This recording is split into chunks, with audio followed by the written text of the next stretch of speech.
Welcome to another episode of Comedy Wham Presents with me, your host Valerie, coming to you from the 2022 Just for Laughs Moontower Comedy Festival. My sometime co-host, Miss Purrington, is resting at home. ComedyWham.com is your place to go for features about all Austin comedy. You can keep up with us on Twitter and Instagram at Comedy Wham or on our Comedy Wham Facebook page. In addition to podcasts, Comedy Wham brings you articles, album reviews, our new column Rochelle Takes on Comedy. Have you checked out our newly renovated events page for live shows in Austin, Houston, and DFW? If you're a comic in those cities and want your show featured on the calendar, go to the events page and click Submit a Show to complete the short survey. Now let's get back to our podcast. With over 200 interviews since its launch in 2016, the podcast is your anthropology lesson in Austin comedy, bringing you funny people and their stories. As a fan, I like to delve into a comic's background and motivations, and will usually take a detour along the way. Consider the interview a way for you to get to know the folks that make the comedy world as fascinating off stage as it is on stage. Please rate and review us if you're listening and enjoy our podcast. Today we are recording live on location at the Driscoll Hotel. We are talking to somebody with a long list of credits, and let me rattle off a few of them. He was one of the first content creators on YouTube before content creators was a thing. Started off as a musician and has shifted into the pursuit of stand-up comedy and even beyond stand-up comedy. He was on George Wallace's Coming to the Stage, Season 6 in 2018. He was nominated for a Shorty Award in the Funniest YouTube Comedian category. He's had press in both Forbes and the Daily Dot. And he's got multiple podcasts with each nearing 400 episodes. Welcome to our podcast with his wife, Zoya. And the Dynamic Banter podcast, which we learned about from our friend Poster Boy, Forrest, who we met at one of the Surrounded shows. Speaking of, his Surrounded shows turn the concept of crowd work on its head, where the audience becomes the material for the show. I've now seen it twice here at Moontower, and it's highly addictive to watch. And now Comedy Wham presents our guest, Mike Falzone. That was so nice. That was such a nice introduction. You're welcome. I feel so welcome. You are such an amazing individual. I'll just put that out there. Thank you. I was You have reading. a very low bar. I've talked to over 200 people. So, Oh, yeah, that's right. Never mind. Yeah. Very high bar. I'm very amazing. I think there's so many places that I want to start, but I have to start with my official icebreaker. For sure. Which is, tell me one word to describe your past. One word to describe my past. Word association is supposed to be quicker than this. Right? You have the crowd work guy. You're the crowd work guy. I don't know. Perseverance. I just keep doing stuff. I just keep trying to work on stuff. And it's, I became a stand-up comedian, and I was a musician before that. You have all these goals, and then you figure out if your goals fit into what you really want to do or not, and then you just keep working towards what you want to do. Yeah. And it's always kind of been just keep your head down and keep working type thing. Yeah. So I guess that's it. Perseverance is really good, because some of the things that I was reading about what has happened in your life and how you got to where you are today. I mean, you've definitely persevered, buddy. Yeah. I mean, I just want to get it out of the way so we can talk about For sure. the comedy stuff and all the creative stuff that you've done. But you had 2 near-death experiences in like 2 weeks' time. Yeah. Got fired, which month. is kind of like, side note. Yeah. And boy, is stuff like that gonna shake your perspective on life. Yeah. I know you've talked about it a lot already, but how would you describe your life at those points when you were? Well, for a long time I just thought I was gonna be a musician. And my parents were like, we totally support you trying to do something creative as long as you could like pay your own way through everything. So I just figured out how to do that. And I always had like a million jobs on my way to try and have a more creative job. I had a few regular jobs right out of college, and I knew that it wasn't for me. I knew I hadn't found the right avenue. Just wasn't really fulfilled or having a great time until nighttime came where I got to be a musician or whatever. I always wanted to do that full time. So can I ask you, because Yeah. I read a couple of things, and every place it says musician, but I want to know, like, everything or a specific instrument? it was mostly guitar and like Okay. singing. Okay, all right. And so I was just kind of on track to do that, and I did that for as long as it was super fun and what I thought was what I wanted to do. And then eventually what happened was I just started, I enjoyed talking to people in between the songs more than I liked playing the songs. So that's kind of where the whole crowd work thing came from. I would like post up in the corner of a deli or a bookstore for like 3 hours, and you have to keep people entertained. They don't like all your songs, so you have to make sure they're still there in between. So that kind of taught me the crowd work muscle, right? So I picked up YouTube at this time because in 2006 it was just kind of like it was a smart place to put your music because it seemed like it was picking up a lot of steam. Yeah. So I would do like covers and stuff on YouTube, and that worked, and that gets more eyes on you than just, going to open mic in town or whatever. And this was in, because you're from Connecticut. Yeah, Stratford, Connecticut. Is that where you were Yeah, pursuing Stratford, these things? Milford. It's all like southern Connecticut. Okay. And so I started doing that. Same thing with YouTube, is I started liking just talking to the camera more than I liked, doing a cover of a song or putting my own music out there. And then around the time I think I was 26, I got really sick. And I had appendicitis, but I didn't know exactly what it was. And my appendix ended up like bursting on the operating table, which is bad. It's like breaking a little bag of poison inside of you. That's how they explained it to us. And, it was kind of dramatic. I was asleep through most of it. It was passed out or whatever. Yeah, right. But I guess at one point they came out and they told my dad, like, I don't know if he's going to make it. And I'm like, I didn't think, I was so young. I was 26 and I felt fine aside from that.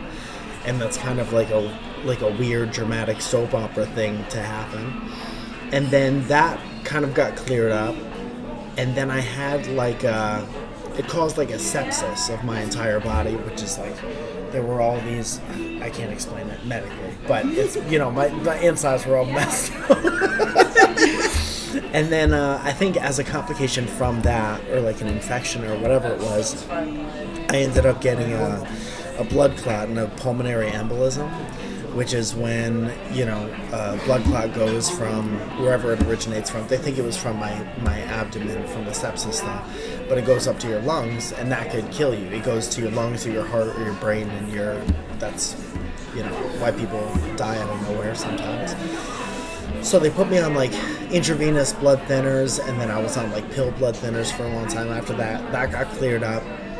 While I was in the hospital, or kind of like in between stints in the hospital, I got fired from this job that I really wanted at the time.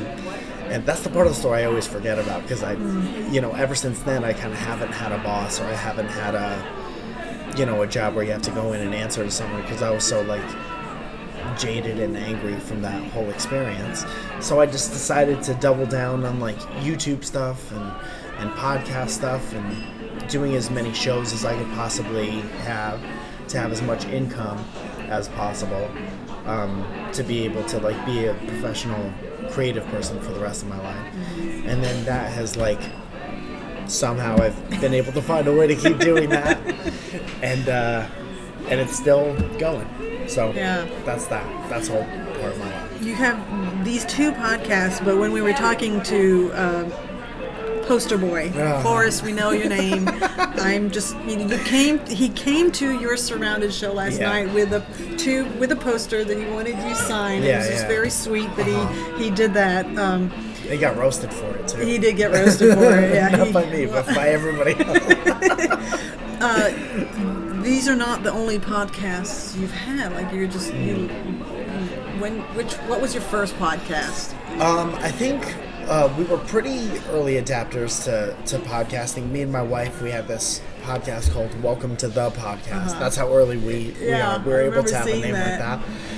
And when you were still just boyfriend and girlfriend. Yes, yeah. We moved in together, and there was this long time I had this really cool gig called Tweet Tap, where I don't even remember how I got it, but they found me on YouTube, and they were like, if they had a producer that sent me like 6 tweets to like comment on every day.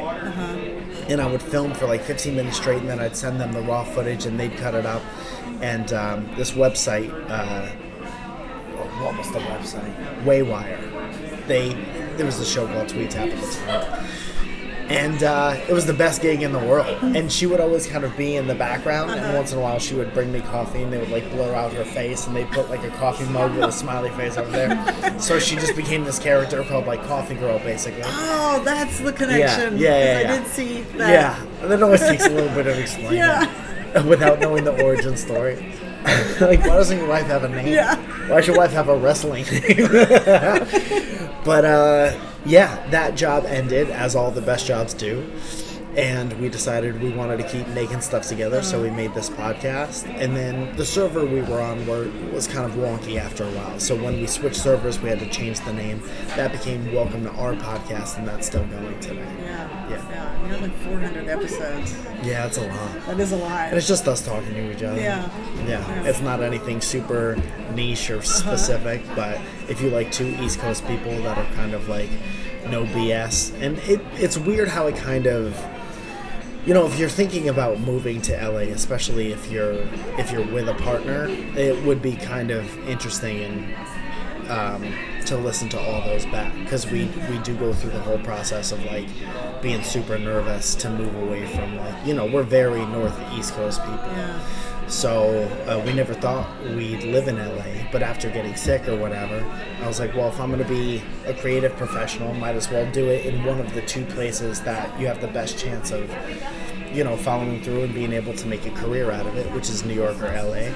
From music, I was already kind of burnt out going back and forth from Connecticut to New York.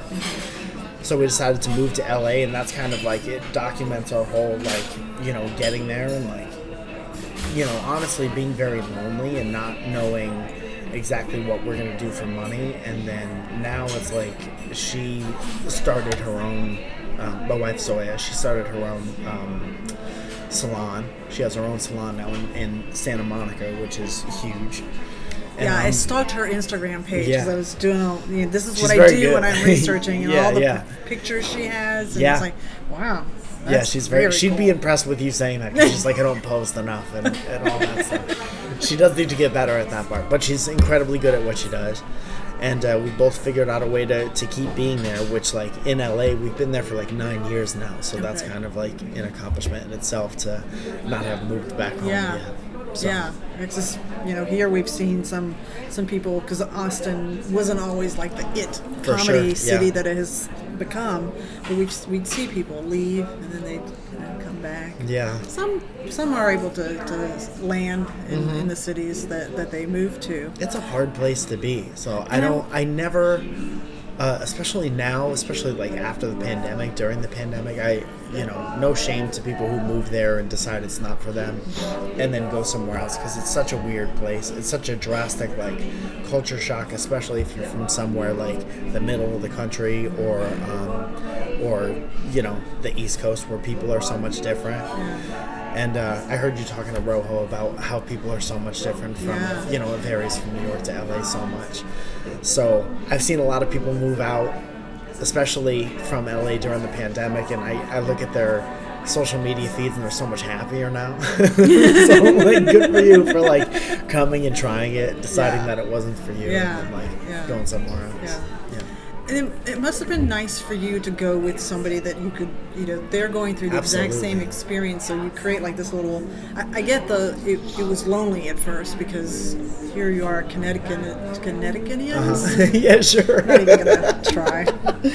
We call them nutmeggers. Nutmeggers? Yeah, we don't call ourselves that, but it's the nutmeg state, I guess. Funny. And Connecticutians was too, it's too much for everybody. Nobody can say it. But to go into this, go from there to LA, and you have somebody that you can commiserate and celebrate with, and bitch about the traffic and whatever. Yeah. And then since you were podcaster, video content creator, and then shifting into comedy, you're going into one of the hardest comedy scenes in the country, and to break into that, holy cow. Yeah. I mean... I remember when I first got there, I was, well, first of all, not good. Because I would go to open mics when I could in Connecticut, which at the time, there's so much stuff now, but there was nothing back then. And I would have to take the train to New York City and go and figure out that I wasn't good in New York City, then take the train, 2 hours back. Nursing your wounds. It was bad. Yeah. It was bad. It was very depressing. You get your ego checked every however often you can get up there, which wasn't super often. And then we moved here, and I tried to go to open mics all the time and had some bad experiences at open mics because I just wasn't good. Then I stopped going for a while. And I remember one day, my wife was like, we didn't move 3,000 miles away from everyone we love and who cares about us for you to not, go. So I ended up going every night after that until I got good. And luckily, I was just talking about this the other night. I had some good run-ins with some cool bringer bookers. And I'm sure you know all about bringer shows by this point. Yeah. It's they're either good or bad depending on who's booking them and how you use them. But I had a couple people that kind of took a liking to me for whatever reason and was like, if you want to come every Wednesday, come. We'll give you 5 minutes. You don't have to bring anybody, whatever. This is after, you exhaust all your friendships and all your relationships. So they, they milk you for everything you have. But then they're like, either don't come back or come back, you make the show better or whatever. Yeah. So I would go every week, twice a week, to this one show in particular. This guy, TK, booked me. And TK, who actually has a club down here now, I think. Oh, yeah. And so I kind of learned to, bomb and be very comfortable bombing. And my favorite thing to do was, I was like, I know what I'm going to start with, and I know what I'm going to end with. But in the middle, I have no idea what's going to happen. So I got to do that for, a long time. And I think I kind of earned my chops or whatever from doing that. Mm-hmm. And, eventually you just keep getting better and better, and you earn your way into other rooms. You do good in front of people who want you on their shows and stuff like that. And it's kind of just been that over and over again for 8-9 years. Yeah. I'm going to take a wild leap. As somebody who starts off wanting to be a musician, where the first things you do are practice other people's material. Yeah. And then you graduate to either creating your own material or just being really good at covering or whatever. Yeah. What did you bring to those first times that you performed stand-up? Not much. Pretty much the same things that as much as it sucks, the same things that every young, white guy does at open mic, which is just dick jokes, and you try to be gross, jokes. So you talk about sex, and you talk about, hey, I know what I look like. I look like this and this. And it's all the same. Everybody makes the same mistakes. Yeah. And I remember going to a panel when I found out what JFL was, and comics were asking them obviously how to get booked and stuff, and they talked about the importance of finding your voice and your perspective and who you are. And I had never really thought about it, any of that type of approach until that meeting or seminar or whatever it was. And then I was like, wow, I got to figure out how I feel about stuff. And I was, later 20s by this point, mid to late 20s. So I was like, I have some perspective on some stuff. So I kind of shifted my focus a little bit.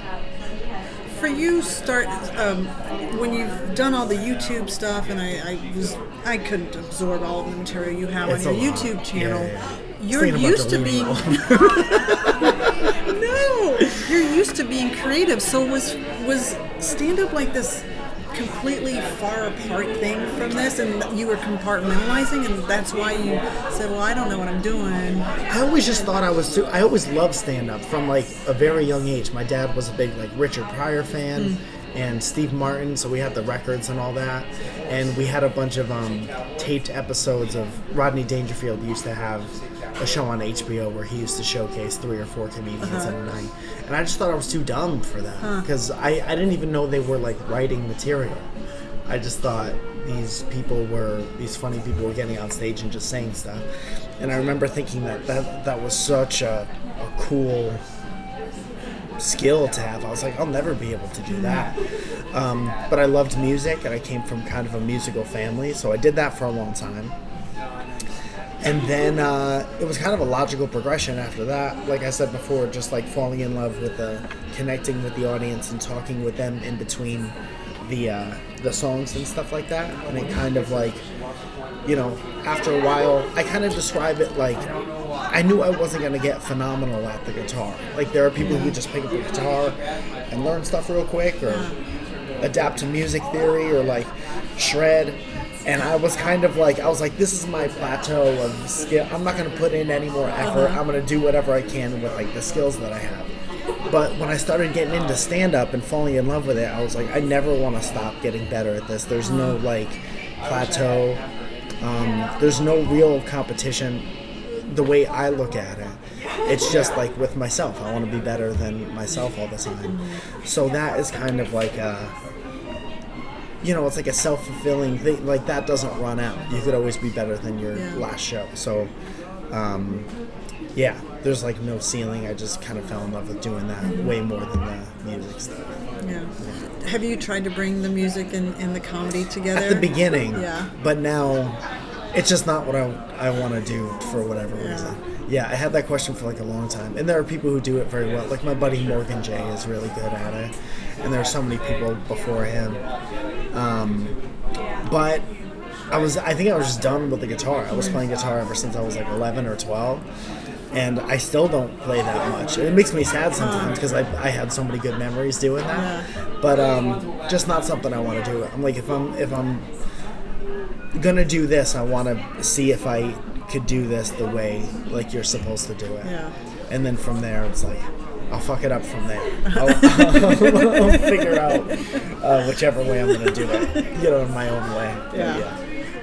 LA is, when I look at, every time I dare to look at the Comedy Bureau and see the millions and millions of shows that happen in and around LA, people are producing and creating new stuff all the time. At what point did you start thinking, I'd like to, because you're creating these YouTube channels and videos and series, at what point did you feel like you had the confidence or like you were ready to tackle creating a comedy show? I think there's only so many crowd work shows. I think it's just like me and Jeremiah Watkins who do a crowd work show. On the spot. And he's a good buddy of mine. I actually take the photos for all of his shows. You do? Oh, yeah. We love Jeremiah. He's the best. We've every year for 5 years, this is going to be our 5th year where we sit down and talk to him. Good. And you've seen what he's been doing in the last 5 years.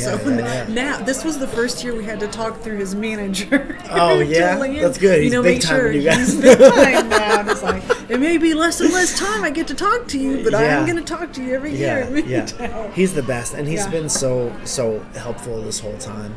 And, in the process of, like, finding your voice and what I wanted to do and how I wanted to do it, like some people look down on crowd work and it's some people's favorite thing. And because I don't care what anybody else thinks, I knew that I was going to do it. And then I just needed an opportunity to do it. And then I think a lot of people in LA start shows because maybe they're not getting booked as much as they'd like to. And they were like, I'm not getting any younger, so I'm going to create my own space to do it. Yeah. So we did. It used to be called the Friends and Friends show. And one day I just walked into the Hollywood Improv lab, and somebody had, arranged the chairs to be like around in the middle of the room. So I was like, this is where we have to do the Friends and Friends show because it's perfect. It's a crowd work show. You're in the audience. What could be, better than that? Yeah. And so it's just been that. So the first show that you ever produced was this Surrounded show? No, it was the Friends and Friends show was more like it was a traditional setup, but it was a crowd work show. Okay. Yeah. All right. And then you decided I'm gonna just drop the traditional show part. Right. I'd like to be in the audience. I'd like to be watching the show and on the show. Yeah. Oh gosh. I was trying to think of what it feels like to sit in the audience of that show, and I keep going back to you starting off as a musician, and I'm like, it's like the spotlight is on the center, and they're riffing their guitar solo, and you're the center of attention, and yet you're not the center of attention. Right. It's like everyone's tuning their guitars for 10 minutes at a time. How long did it take before people started tapping you on the shoulder and saying, I really want to do this show. The show is really cool and fun. I think word of mouth spreads really easy because, I think there's something to, like Jeremiah's show, like so much of it is in the way that you start it and who the host is and how much fun the host is having. Yeah. And it's always been my favorite thing to just talk to people off the top of my head. So I go up and I kind of try to set the tone, and I show people that you can have a good time. You don't have to go after the audience. You make jokes with them instead of at them, So the comedians, once they got off stages, I would hit up a bunch of my friends who wouldn't do crowd work. And then they would be, they'd call me that night or right after they got off stage sometimes and be like, thank you so much for making me do that. I was super nervous. And I would always be like, just listen to that. It's way more of an exercise in listening than it is like, trying to be quick. It's all part of it. But all my friends are funny. And in casual conversation, they're so funny. So I was like, just ask them stuff and listen and respond, and it's going to be good. And then, my friends will call me weeks down the road, and when they're out on tour or whatever, and they're like, I do so much crowd work now, and thank you so much for, giving me that experience. And that's the best. And that's kind of when I figured that it was turning into something a little bit more special. And then as we got honed in with the exact format and the setup and the seating arrangement at the Improv, it just became more and more fun. And then the pictures look fun and the video clips look fun, and people see that, and now everybody wants to do the show, and that's awesome. Yeah. Very thankful for that. Do you have a standout memory of a moment? And how many years now has the show been going? That's a good question. That's a good question for somebody who has the mental capacity to hold dates and stuff like that. But it's been at least a couple years of, also the pandemic kind of screws up your sense of time. Can't do crowd work shows. No. So, especially like this. But, we started definitely before the pandemic, going for at least a year before the pandemic, and just picking it back up now. But so many good memories. Ali Makovsky always did well, which she didn't know if she was going to do well. Hannah Einbinder, Alex Hooper. One night when we came back, we were in the round, and he's great to close off the show, especially because he's out of his mind. Yeah. And he's really, really good at, just messing with people.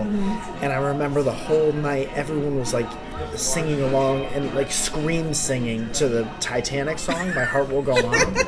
And Alex is taking off his clothes in the middle of the room. And, I pictured a bunch of people just walking in from the bathroom, not really knowing what was happening. But there's always something like that that happens. It's never a boring show. I think I curate, Jeremiah will tell you, it's so much in the curation process, and everybody wants to do it, but you got to pick a real special lineup to just have the greatest show possible. So I take a lot of pride in curating people who I think will do a great job. Even if they, either I have seen you do crowd work and you do a great job, I'm like, I gotta have you, or I haven't seen you do it, but I think you'd be really good at it, and I have pretty good instincts with that. So, they're all good, and there's something special that comes out of every one of them. I always thought that, especially after the pandemic, where we're kind of isolated from each other, that people would really appreciate a show where it's unique to them. It's never going to happen again. You could see someone set 1,000 times, and that's special in itself. And I'm not taking anything away from that, but there is something about this happens tonight only. Yeah. And it'll never be the same after this. Yeah. And also the interaction part, it's like everyone was locked away from each other, and now you're getting talked to. You're part of a show that's already fun. Mm-hmm. So I just think it's a special thing for a bunch of different reasons, and it's like my favorite thing in the world. Yeah. You have seemed and come off as so humble about the success of the show, and can you take me to the moment where you got the tap on the shoulder by the Moontower JFL folks to come to this festival? So Spencer Griffin is a buddy of mine who came out to one of the shows, and me and Spencer play basketball together. And I guess everyone I play basketball with is a comedy writer or in some kind of writer. I don't ask anyone what they do because we're just trying not to be fat playing basketball, basically. So he showed up at one of the shows one day, and he's like, "This is great." And I was like, "Oh, thanks for coming." I thought it was just like a basketball friend. Yeah. And he's like, "Well, I work for JFL, and I want to try to make this into a TV show if we can. Like, how would you feel about going to Moontower and shooting a sizzle reel?" So that's tonight. That's what we're doing tonight. Yeah. But he was the one who, hooked me up with Colleen and all the people who make the decisions, and they were gracious enough to have me. And then Rita at the Improv did the same thing for the Netflix is a Joke Festival. So as soon as I get home from this, maybe a week passes, then we do the same thing at the Netflix is a Joke Festival. Yeah. So that's it. It just, like always, like word of mouth, now it's just people in different positions that could open up some doors and stuff like that. So again, from my perspective, I'm always just trying to make sure the show is good and fun. Yeah. I'm not too outwardly pressing it has to be a TV show or whatever. Yeah. But if somebody with that vision sees it and wants to help us make it something different or something bigger, I'm excited about whatever might come of that. Yeah. Mm-hmm. How do you balance, you've got this really great concept of a show and you're booking, producing, and taking care of it, but also keep moving forward with the stand-up part of yourself? Well, it's everything's always happening at once, like everything. Even the podcasting and the content creation stuff, it's like everything's just all at once. And that was the skill I learned from like back in the day when my mom was like, as long as you could pay the bills, so I always had to have like 4 jobs at once. So it's not a foreign thing to be like juggling all this stuff. And at the same time, I'm not just a crowd work guy. Like I try to make my material as good as possible. And I always try to keep in mind like the point of view and the perspective and stuff. And what could I say that is special to me and maybe everybody doesn't have the same ideas or whatever. So I'm always trying to work at that at the same time. And my style has become like when I do an hour, it's like crowd work that leads into written material, and that's kind of like my perfect style of, that's what it's morphed into after a while. So working on both things at once, like the crowd work stuff is very like, it's personality driven and it's like timing driven and like listening before, like I said before, and then the material is all like, okay, now I slow down, I try to gain some perspective on like how do I feel about stuff. So it's 2 different mindsets, but I like combining the 2 things I like. Yeah. Have you done a lot of road work? Yeah. Yeah. Even recently, there's another guy that's here. His name is Olin Rogers. He's more of like a storyteller, and he took me on what would be my first like theater tour. So we just got off of that like 2 weeks ago or something. And that was awesome. And I was featuring for him every night. Wow. And, because it's the longer sets are kind of harder to come by in LA. So you got to go on the road and see if you can do a half hour and see if you can do an hour. And, again, that's my favorite, being able to travel and see the country. Yeah. And do longer sets. It's the best. But, yeah. I'm going to keep going back to Surrounded, but Surrounded feels like such an intimate show. And you're thrown into a theater where you can't see all of the faces. Is that jarring to you ever, or was it? No, I'm kind of used to it. And you could literally, like, you're in the center of the room, everyone's looking at you, everyone's aware of each other because of how the room is set up. You could just do whatever you want. Like, you could talk to somebody in the dark. You can physically go out to them, if you can get out of the circle, and you could really make it whatever you want. So it's not like, obviously that first row of people always gets hammered because that's, the spotlight is on them. They basically are the stage at that point. But it's really like there's no limit. I even get people, like comics who are newer to the show, at the end of the show will be like, who hasn't been talked to yet? And I'm like, dude, you could talk to one couple all night and find out a million different things about them. Like, there's no, limit. You don't have to ask them where they work or where they got their hat or how they started dating. Like, you don't have to do that to everyone. There's a billion questions. You can find out whatever about these people. Right. So there's infinite possibility. Yeah. Have you ever had a weird audience they're reaction all weird. to the question? It's such an awkward position to put somebody in. Every interaction's super weird. There's always someone who's super drunk, or I'm trying to think of any good super weird stories. Making a correct assumption about what somebody does for a job is always really funny. You go into all different kinds of, like, you meet people from all walks of life. People have different relationships. Yeah. Like, just romantic relationships, thruples, families who you think they're dating, but they're not. It's really, and that's what makes the show so special. It's like the material, you're seated or the comedian's in the middle of all the material, and you're kind of just picking and choosing what you want to unearth from this group of people. So it's nice. Is going on tour and doing the theater stuff something you'd like to keep doing? I kind of learned through these last couple of weeks that I don't think I'm a theater comedian per se, because I do like the crowd work stuff so much. So if I'm in a room of like 400 people and I talk to somebody in the second row about their shirt or whatever, it's lost on the balcony or the mezzanine section. It's just not the same. It's a different type of a show. So I would rather do like 7 shows in one weekend to 150 people or 200 people or less than one big 400 or 500 seat theater. It's just what I like more. At some point, though, as the star rises, like you're almost forced into those bigger and bigger venues. I suppose. But I'd like to keep that. I mean, now that I know what that feels like and how it works with my style, it's like you for so long I was trying to figure out my style and what makes me the happiest on stage, and it is going back and forth between the material and talking to people.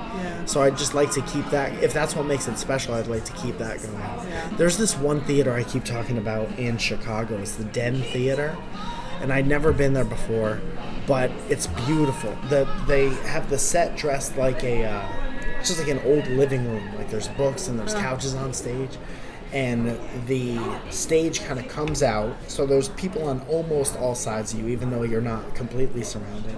And then the stage comes out to like a circle where you feel like the audience is all around you. Oh my God, you must have loved that. Oh, I loved it. Yeah. It was the best. And I think if I ever do a special, especially like a crowd work special, I think I want to do it there. But there are places that's suited for it. I just don't know that, like we did the Gramercy Theater. And that's beautiful. And it was so awesome to be able to do that. And I think especially if it's like straight material, that's awesome. You want the biggest and baddest places. Like you see Sebastian in these, or Fluffy in these arenas or whatever. And that's so cool. But I just don't know if it's my specific thing. I'll share an observation that I had, because I go to LA every once in a while, and I saw, to put a pin in your story, that like I've seen Sebastian at the store. Loved the experience. Then he came through Austin, and I saw him at massive concert hall venue, and I'm like, it doesn't work for me. Like there's some performers, and maybe I don't know what it was, but for me it was like, I'd much rather see him in that small venue, because he's talking about his life too. And I feel like you connect more to somebody talking about their family when it's a smaller setting. Those, the theater shows, and I can't even imagine, it's probably another level with like an arena show.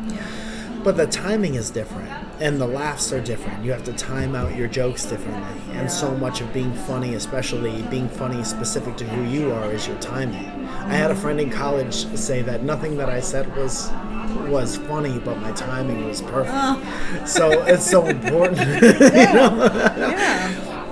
And I could see, especially at the Comedy Store, like, you know, the main room is what it is. It's a beautiful room. Obviously, it's historic.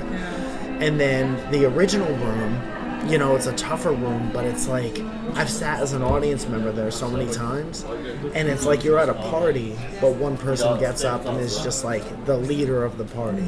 And it's such a special feeling that I don't know if you get in like a theater. It's more of like, you see plays in a theater, you see, you know, big like productions. And personally, I don't think my thing is a big production. I don't think I have a big production personality. I think it's like the guy at the party, you know, that you're talking to in the corner for 3 hours for some reason. So, yeah, I'd like to continue doing that. Yeah, that's awesome. So, another podcast that you're currently doing, I learned about it last night. So this morning I was listening to Dynamic Banter. Sorry. And it was so funny and so goofy. And it's also nearing 400 episodes. How did that show come about? Longest possible story short, I met Steve Zaragoza through this job I had on YouTube hosting this channel called SourceFed, which was kind of like a comedy news channel, even though we shouldn't have been talking about the news because none of us are qualified. So there was no reason why you would have to listen to anybody's opinion on that show. But we loved working together, and it was also kind of a branched off into like nerdy stuff, right? So me and Steve, we get along really well. I was just talking before about how, you know, there is a loneliness you feel when you move across the country, moving away from all your friends who like you laugh all night with, and you laugh with your friends differently than you laugh with an acquaintance or somebody you've known for a couple months or whatever. And I laugh with Steve when we got together like I used to laugh with my best friends from back home. So that was a super special thing. We ended up really bonding over our love of this movie Cloverfield. And we were nerding out so hard over this Cloverfield movie. So we were talking about it one day. We were like, we should have a podcast where we just talk about Cloverfield and nothing else. So we have this podcast called Cloverfields, which was somehow picked up by the HeadGum Network without any like pretense. They weren't like, let us hear whatever. We were just like, this is going to be awesome. And they picked us up right away at a show of faith. And so we got tired of that eventually. After the third movie came out, it wasn't that good, The Cloverfield Paradox. So we were like, what if we want to keep doing this, but it's just us. It's like, it's the same podcast, but not about Cloverfield. So luckily people like that a lot, and they just like us bullshitting with each other because we do have that like best friend relationship. And that's been going this whole time. We've gotten to tour that a little bit.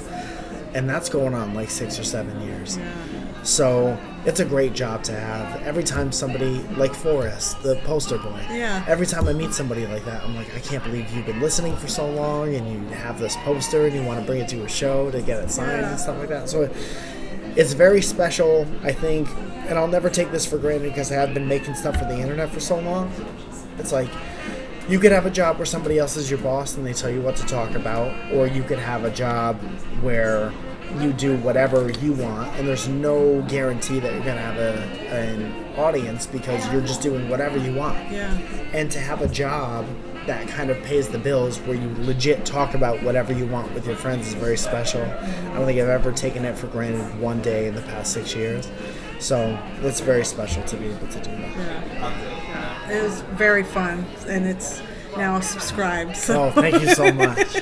Yeah, you might regret it at one point. I don't know. Poster boy Forrest, he gave the nod. Yeah. It's a good vouch to have, Forrest.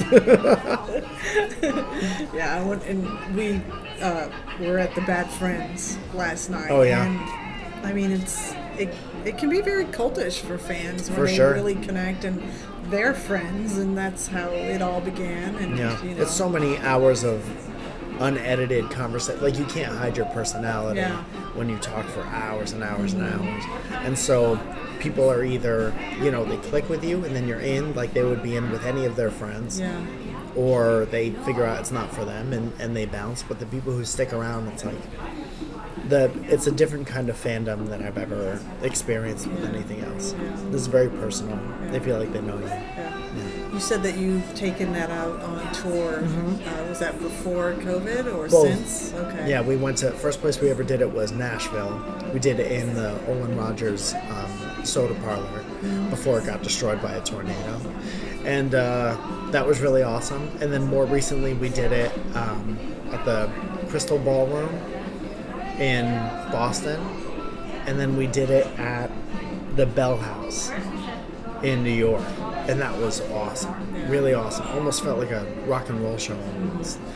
So, the plan is to keep doing that as well. Because it's so re-energizing to meet people. It's like, especially in the 9 years, just, sometimes you get tired and drained because there's no break from anything. Like, stand-up is every night and podcasts are every week, no matter what. So I would go out and I would meet fans, and then automatically the battery would recharge, and you're like, oh, these are the people that we're doing it for. It's so energizing to meet the people who have been listening for so long. Yeah, because you're recording in a studio. Yeah, you don't get to see them remotely or whatever, and then to see, people really listening to this. Yeah. It's got to be really, really fun. That's very motivating. Yeah. Mm-hmm. Side note, you're an accomplished photographer too. Mm-hmm. Do you do that do you still do that? Because it looked all like the time. Yeah. If other than for Jeremiah.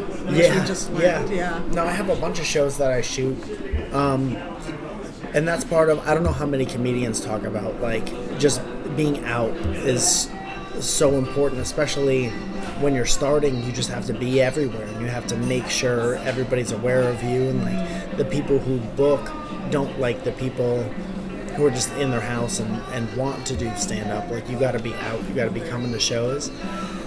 And the older that I got, I'm kind of like, if I go out, I want to have a purpose. I don't want to just go out to go out. So I started bringing my camera. And even in Connecticut, it was one of the many ways I made money back in the day. So I would be like a wedding photographer or a second shooter, doing headshots for people in bands, even way back when, back home, right? So I was like, if I want to be out, I don't want to be out for no reason. I'm not a huge drinker, so I'm not just going to go to the bar and drink. So I would be out and I would bring my camera to hopefully add some value to the show, and I would take a bunch of pictures and then I'd send them to everyone the next day, like comedians and the booker of the show, and then eventually they'd either say thanks and that's it, or they'd hire me. But it was kind of my way of networking. I'm very bad at networking, like, traditionally. I can't schmooze with people, much to the chagrin of every manager I've ever had. And it's like, it's not a good move professionally, my style of networking. But I was like, dude, I love photography. I think I'm good at it. I love the process of editing the photos. I like making my friends look really good. I know that is helpful, with Instagram and everything. It's helpful for people to have really nice photos of themselves. Yeah. So I loved being able to do that and provide some value. Yeah. And I still get hired to do it. It's very nice. Yeah. So if you were to turn this into advice, because I'm sure amongst the land of the comics who are starting out, who don't know how to, sell themselves out there, what would be a piece of advice if you're just not comfortable with that schmoozing process to get noticed and booked? Well, it's almost like you have to do it. You have to be out. You have to, people book who is in front of them. Mm-hmm. And then, people shit on bringer shows all the time, but if you think about it, it's like every show is a bringer show. Yeah. And if you want to get stage time elsewhere, if you want the bigger rooms and to book you, it's like you got to be able to sell tickets. Like, that's still a building with employees and chicken fingers, and you have to bring people to the building to drink and eat chicken fingers. So I would definitely say one of the things that bums me out about a lot of people starting, it's like it was never a thing for me to be doing YouTube and to be making videos for like whatever it was at the time, Instagram, TikTok. And then I see people who just want to go out and just be stand-up comedians. And I'm like, that's great that you want that, and hopefully you're working really hard at that, but it's not like 1992 anymore. There's not 12 stand-up comedians. It's like you have to build your own audience, because if you go around town and you get doors slammed in your face, a lot more of those doors are going to open up a lot faster if you're like, well, I could bring 500 people to your building. Where do those 500 people come from? Like, well, I've been doing this podcast for 3 years, or I have this YouTube series that blew up, or these fans from TikTok or whatever. And you have to be able to provide some value to the show and to the establishments that want to book you, because it's a business. And I see a lot of people who are like, oh, I don't have time for this, and it's like, you got to make time. Anyone can be a stand-up comedian. You can go to an open mic tomorrow and be like, I'm a stand-up comedian, but the thing that sets you apart is how you're going to outwork everybody. And how you can be your own gatekeeper, really, if you build up your own audience and you kind of like force yourselves into these rooms, because you could do well for the business of stand-up comedy. So say, don't be lazy, as hard as it is. And I've said no to a lot of things. I always remember there's this weird John Mayer interview from back in the day. I don't remember where it was. It was from like Much Music or something, that said like, you're coming up, you're going to say no to like a lot of parties and going out, but the parties get a lot better when you're like where you want to be. And that's 100% true. And I've said no to friends. I've lost so many friendships, like fair weather friendships, just because like I can't go out, and then people stop asking you to go out. Like, well, what are you doing every now and then? I gotta be out. I either have a show or I have to take pictures or whatever. And you sacrifice a lot of the interpersonal relationships to get where you want to get in this job specifically. So and it's so much fun once you're there, and once you're part of it and like accepted into the community, and people asking you to do stuff every night. It's like life does get a lot better. Yeah, because hopefully you're building friendships with the people who understand what you're going through. Exactly, and they're doing the same thing. So yeah. Do you have a favorite thing that you like about being a performer? It's all great. You're so optimistic. Come on. No, it really is. I'm not one of those comedians who's like, I'm not trying to throw anybody under the bus, but I don't have a chip on my shoulder about any of it. And I was talking to a friend yesterday who's staying in town, and they were like, I see a lot of comedians, and they're like, I don't know if they're happy to be there. And I'm like, with some comedians, like, that's their thing. It's like their whole set is like, what grinds my gears type thing. And there's absolutely nothing wrong with that. And then he was like, when I watch you, it's like you're having such a good time. And I'm like, I am. It's the best. My job is to like make people happy, And that's kind of all I've ever wanted to do, especially after, the big thing that came out of me being sick was that, it kind of puts time in perspective when a doctor tells you you might die, So I just wanted to like save other people time, and if people want to spend their time with me, I want it to be the best possible whatever. And I don't want to talk about things that make me depressed or things that I hate or whatever. Like, I want to make sure everybody has a good time, because you choose to spend your time with me, So that's my favorite. People just coming and having a good time. The Surrounded show in the iteration it's in right now, I love that. I love being able to see the country. A lot of times my wife will go with me when she's not super busy, which is not, all the time. But it's just great being able to see the country and meet these people who like listen to or watch the things that you do. It's very fulfilling. So it's a corny answer, but it really is all of it. I think it's all great. Even the puzzle of like taking apart jokes. Like, you write a joke and you're like, I think this is funny, and then you do it in front of people and you realize which parts are not or which parts are. And putting this word here and like rearranging an idea so many times until it's like perfect. I love all of it. It's my favorite. So if I asked you, is there anything you don't like about being a performer? Other people. Oh, that's going to make it tough for you to book shows. No, I know. It doesn't matter. Let's see. What don't I like? I don't know. Like I said, I'm bad at networking.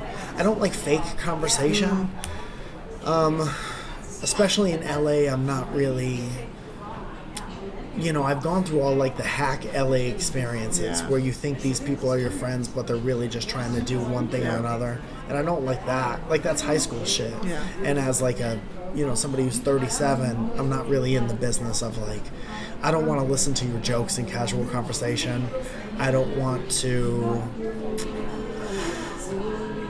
like pretend we're something so we can get each other stuff. Yeah. I don't need that. I don't need any more friends. I have Zoya. I have the handful of friends that I have, and I don't need to like be fake. I really appreciate getting to know people really and truly, and I like that part. So I don't like the superficial parts of stuff. Yeah. Boy, that is tough. You picked a city that's tough to insulate yourself I did from. do that. Yeah. But again, good thing that you've got a partner that is also going through the same thing. Right. And, Right. I mean, if she's in hairdressing, then she does all she's the same dealing stuff. with Yeah, all. for sure. She listens, and they're there. They're like they're in the chair until they're done. Yeah. So she has to like. She also has very good crowd work skills. Yeah. Right. Has she ever been on the show? She hosted once. I remember I broke my ankle. And so she had to host one of the Friends and Friends shows because I couldn't get up on the stage. Oh, my God. And she was so nervous. She has this nervous tick where she'll, like, rub her knuckles on her jeans. And then she almost, like, wore a hole through her jeans. And I was like, I promise I'll never make you do that. But she loves coming to the shows. She, all the comedians love her because she's very East Coast. She's no bullshit. She's Albanian, so you don't really want to fuck with her. And, another very, like... very real, very authentic personality. Yeah. Very good, very good. Seems like you have surrounded yourself with good people. Mike, we're going to start wrapping up. Is there anything that we haven't talked about that you want people to know about you? We talked about so much. We covered a lot of ground. I think we got everything. I'm just happy to be here. Yeah. That comes through. It really does. Good. Yeah. All right. Well, it was great to meet you guys. Thank you so much for coming to the shows and for inviting me to do this too. I really appreciate it. So here we go. My closing question. One word to describe your future. Oh God, perseverance. Just take the easy way out and double up. Yeah, it doesn't change. Yeah. Just keep your head down and keep getting better. And so that's what that is. Yeah. I remember I wrote, is very corny, but I was trying out for the basketball team in high school, and I wrote perseverance on my arm because there was the college coach at Fairfield University. I'd gone to like a basketball camp, and they talked a lot about perseverance. I remember I wrote it. I got made fun of for it a lot because it's just a corny thing to do, But it has always stuck with me, even if it's not written on my skin. Yeah. It's what you do. Yeah. Spencer Griffin was talking about, I asked him, because he's a producer, I'm like, what does it take to be a good producer? Because I don't really know about that side of stuff.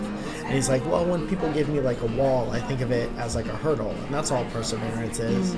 So just finding different ways around walls or over walls and obstacles, and you keep doing whatever you have to do to be able to do what you want to do. Yeah. So that's it. Wow, very inspirational. Oh, great. Terrific. And as a fan of tattoos, I am surprised that you don't have perseverance. It's only a matter of time. You get the one or two that mean a lot, and then you just start filling yourself up with stuff. Well, that is a wrap on Comedy Wham Presents Mike Falzone. Tell us where we can find you on social media and your projects that you want to promote. Yeah, it's just Mike Falzone everywhere. Twitter, Instagram. I think Mike Falzone Comedy on TikTok, if that's your stuff. I've had a YouTube channel since the beginning of time, if you like that. And then the two podcasts that you talked about, Dynamic Banter and Welcome to Our Podcast. And hopefully this The Surrounded gets sold into a TV show. And we could do it for years and ruin it with notes from network executives. Yeah. But come see me live. It's my favorite. Yeah, awesome. Very good. Well, we hope you've enjoyed learning about how Mike got to be the comedic genius that you heard today just as much as I have. This has been Comedy Wham Presents Mike Falzone. I'm Valerie, and that's been funny. Thank you, Mike. Thank you so much.